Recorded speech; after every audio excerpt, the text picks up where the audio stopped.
Alguien me recomendó recientemente un libro escrito por Jared Wilson con un título sumamente sugestivo. Se titula El Evangelio según Satanás. 8 mentiras acerca de Dios que suenan como si fuera la verdad. En el presente video, el pastor Sugel Michelin nos enseña cómo operan en conjunto los dos enemigos más grandes que un ser humano puede tener, el pecado y Satanás. Estos dos enemigos son tan astutos que es imposible detectarlos cuando atacan, a menos que conozcamos el verdadero evangelio de Jesucristo. A continuación, vamos a empezar a escuchar esta gran exposición del pastor Sugel. Los cristianos no somos carnales, como hemos visto ya, porque ahora el pecado ya dejó de ser nuestro rey, pero mis hermanos, todavía hay carnalidad en nosotros, una carnalidad con la que tenemos que luchar día tras día. El pecado todavía permanece en nosotros, y no como un volcán desactivado. No. Es como un enemigo que se introduce sigilosamente, astutamente en nuestros deseos y ambiciones con el propósito de llevarnos de nuevo al terreno de la obediencia. Mis hermanos, el pecado es muy astuto como para revelar de entrada sus verdaderas intenciones. Él no nos hace ver que su meta es destruirnos, apartándonos de Dios, que es la fuente de todo bien y de toda bendición. No, el pecado se presenta como alguien que quiere ayudarnos a tener una vida más divertida, una vida más emocionante. Alguien me recomendó recientemente un libro escrito por Jared Wilson con un título sumamente sugestivo. Se titula El Evangelio según Satanás. 8 mentiras acerca de Dios que suenan como si fuera la verdad. Ese es el evangelio de Satanás. Mis hermanos, el diablo tiene su evangelio, que no es otra cosa que una distorsión del verdadero evangelio. No olvides que dice en 2 Corintios capítulo 11 que el diablo se disfraza como un ángel de luz. Pensemos por un momento en un creyente que está siendo tentado a cometer adulterio. Si pudiéramos hacer una lista de los beneficios de engañar a nuestras esposas, según la lógica del diablo, los beneficios del evangelio diabólico. Recuerden que la palabra evangelio es una buena noticia. Bueno, ¿cuál es la buena noticia? La buena noticia, entre comillas, que el diablo le presenta a un creyente para cometer adulterio, según la lógica retorcida de Satanás.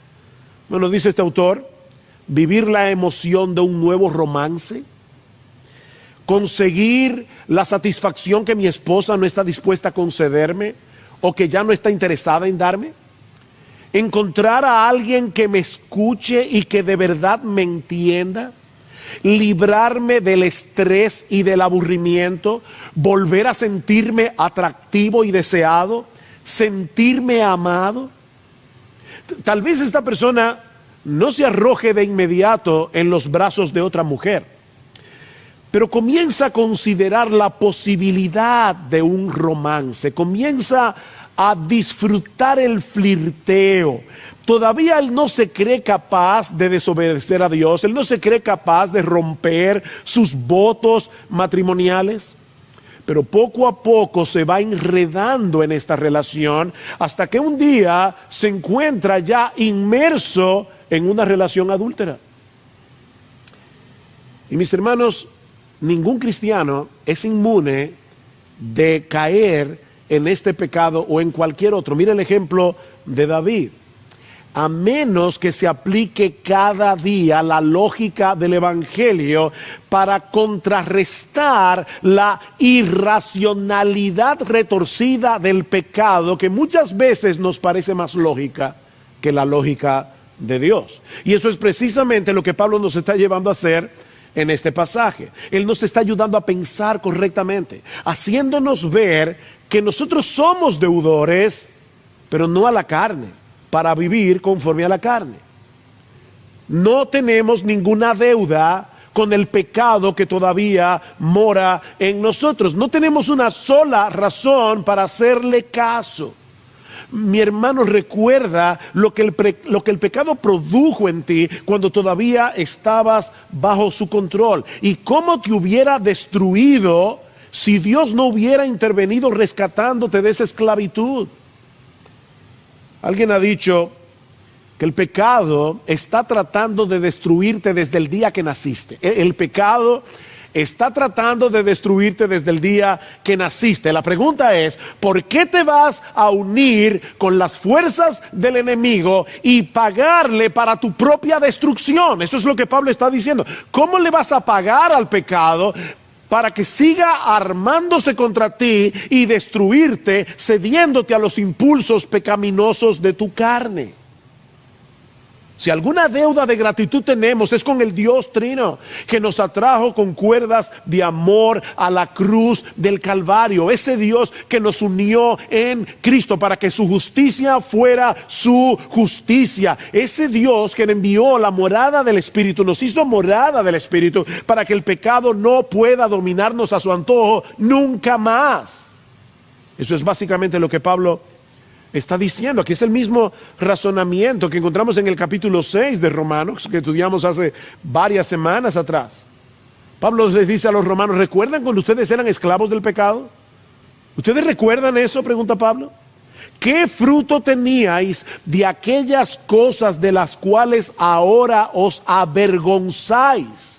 Porque el fin de ellas es muerte, dice Pablo, mas ahora que habéis sido libertados del pecado, ya fuisteis libertados del pecado y hechos siervos de Dios. Escuchen bien, tenéis por vuestro fruto la santificación y como fin la vida eterna. ¿Cuál es la meta del pecado? Destruirte. ¿Cuál es la meta de Dios? Darte vida. Porque la paga del pecado es muerte, dice Pablo, mas la dádiva de Dios es vida eterna en Cristo Jesús, Señor nuestro.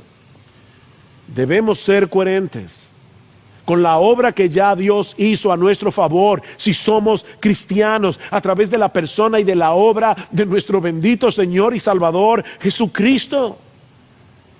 En vez de darnos el miserable salario que merecíamos por nuestros pecados, el Señor nos regaló, es una dádiva de Dios, la vida eterna a través de la muerte de su Hijo. Consecuentemente, dice Pablo, ahora tenemos como fruto la santificación y como fin la vida eterna. Esa es la lógica del Evangelio.